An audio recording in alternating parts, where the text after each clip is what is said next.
Eh bien bonjour, nous voici donc en plein carême, après avoir écouté le témoignage d'Huguette, ce très beau témoignage qu'elle nous a partagé. Eh bien aujourd'hui, c'est une autre jeune maman de la paroisse qui vient nous partager son expérience. Et cette expérience l'a menée à demander la confirmation qu'elle n'avait pas demandé quand elle était jeune, pour des raisons diverses qu'elle va expliquer. Et elle va nous emmener justement sur ce chemin qui l'a mené vers cette demande de la confirmation et cette préparation de la confirmation. Mais aujourd'hui, elle n'est pas encore confirmée. Elle est sur le chemin et ce sera sans doute à la Pentecôte prochaine qu'elle sera confirmée. Alors je vous souhaite une bonne écoute de ce témoignage qui sera encore une belle étape de notre partage en communauté. Bonjour, je m'adresse à vous aujourd'hui pour témoigner de la préparation de ma confirmation que je vis actuellement, donc à l'âge adulte. Avant de rentrer dans le vif du sujet, je vous propose de me présenter rapidement. Je m'appelle Marine, j'ai 41 ans et je suis paroissienne à Saint-Paul de Chevry-Belleville. Je suis mariée avec Xavier depuis bientôt 15 ans et nous avons 3 enfants. En ce qui concerne ma vie chrétienne, j'ai reçu une éducation catholique que je qualifierais d'assez classique, avec 2 parents pratiquants. J'ai des souvenirs de séances d'éveil à la fois le dimanche pendant la messe, d'avoir suivi le caté soit à la maison, soit à l'école en fonction du type d'établissement fréquenté, du rendez-vous hebdomadaire à la messe le dimanche en famille, et aussi de réunions familiales plus élargies au moment des baptêmes ou première communion des cousins-cousines. Il me semble que tout cela s'est fait assez spontanément et naturellement. En revanche, à partir de la 4e, 13-14 ans, après avoir fait ma profession de foi, j'ai commencé à traîner des pieds pour aller à la messe. Mes copains et copines du moment n'y allaient pas forcément. Et puis je pense que j'avais besoin de m'affirmer un peu en contestation par rapport à mon environnement familial. Sûrement plus que par rapport à Dieu d'ailleurs. Donc finalement, après plusieurs déménagements, c'est l'ensemble de la famille qui a perdu l'habitude d'aller à la messe en dehors des grandes occasions. Ensuite, j'ai commencé ma vie étudiante, puis ma vie active sans faire de rapport direct avec la religion. Je dirais que c'est une période un peu off de ma vie. Il y a bien eu quelques engagements humanitaires ou d'autres choses, un peu pour penser aux autres en tout cas, mais sans faire de lien direct avec Dieu. Quand as-tu commencé à cheminer vers la foi? Il y a eu comme un changement de cap lorsque j'ai rencontré mon mari Xavier et que nous avons décidé de nous marier. Le mariage à l'église nous a paru comme une évidence alors que nous n'étions plus très pratiquants ni l'un ni l'autre. Personnellement, je pense que j'avais vraiment besoin d'associer Dieu à notre histoire, de m'engager devant lui et par là même de solliciter son soutien. C'était aussi une façon de lui manifester ma gratitude. Néanmoins, à cette époque, je parlais de valeurs chrétiennes. Je me sentais trop cartésienne pour aborder la religion sous l'angle direct de la foi. Il en a été de même pour le baptême de nos enfants, qui m'ont néanmoins permis de me rapprocher à chaque fois un peu plus de l'Église. Et c'est vraiment à notre arrivée à Saint-Paul de Chevry que nous avons trouvé une vraie famille. Alors après, les enfants étaient un peu mon cheval de Troie, c'est-à-dire que quand on inscrit ses enfants à l'éveil à la foi, puis au catéchisme, voire encore à l'aumônerie, on nous demande d'animer quelques séances. Et du coup, de fil en aiguille, pour alimenter mon discours, pour me sentir plus légitime, j'ai repris l'habitude d'aller à la messe tous les dimanches. Et puis au bout d'un moment, j'ai fini par réussir aussi à y entraîner toute la famille de bon cœur, donc c'était une bonne étape. En tout cas, cela nous a permis de faire de très belles rencontres, et notamment celle de Laure. Mais tu n'étais pas confirmé. Comment est-ce que t'es venu cet appel? Je n'avais jamais ressenti de véritable manque vis-à-vis du fait que je n'étais pas confirmée, mais parallèlement à mon retour vers l'église, plusieurs petits événements sont venus m'interpeller sur la question. Tout d'abord, en 2014, il y a eu la confirmation de mon filleul, qui avait alors 14 ans. Alors d'une part, je n'ai pas pu être sa marraine ce jour-là parce que je n'étais pas moi-même confirmée. Et d'autre part, cela m'a amené à me questionner pourquoi lui faisait cette démarche et pourquoi moi je ne l'avais jamais envisagée. Et est-ce que finalement je n'étais pas passée à côté de quelque chose, d'une belle opportunité. Donc j'ai pu récupérer à cette occasion un petit livret, la confirmation pourquoi par moi, ou la confirmation pour la vie. Et je l'ai lu avec attention et j'y ai réfléchi. Mais à ce moment-là, ça n'a pas été plus loin. Le petit livret, je l'ai ensuite rangé dans ma table de nuit et je suis passée à autre chose.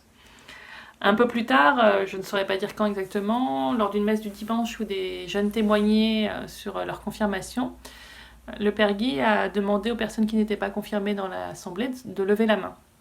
Donc je l'ai fait, bien sûr, puisque je n'étais pas confirmée. Et j'ai vraiment pris au premier degré la remarque qu'il a fait ensuite, qui était il faudrait peut-être y penser sérieusement. Et c'est vrai que je me suis dit, dans le fond, c'est vrai, oui. Pourquoi j'étais plutôt d'accord, pourquoi ne pas l'envisager sérieusement. Donc, une fois de plus, ça fait son petit bonhomme de chemin. Néanmoins, à ce stade-là, j'en ai pas du tout parlé autour de moi, que ce soit mon entourage proche ou plus éloigné, parce que j'avais encore un peu peur des réactions que cela pourrait susciter. Est-ce que tu connaissais des personnes adultes qui cheminaient vers ce sacrement de confirmation? J'ai toujours été admirative et touchée par les catéchumènes, qu'ils soient adultes, jeunes ou enfants, et qui demandent le baptême sans y avoir été poussés ni même invités par leur entourage.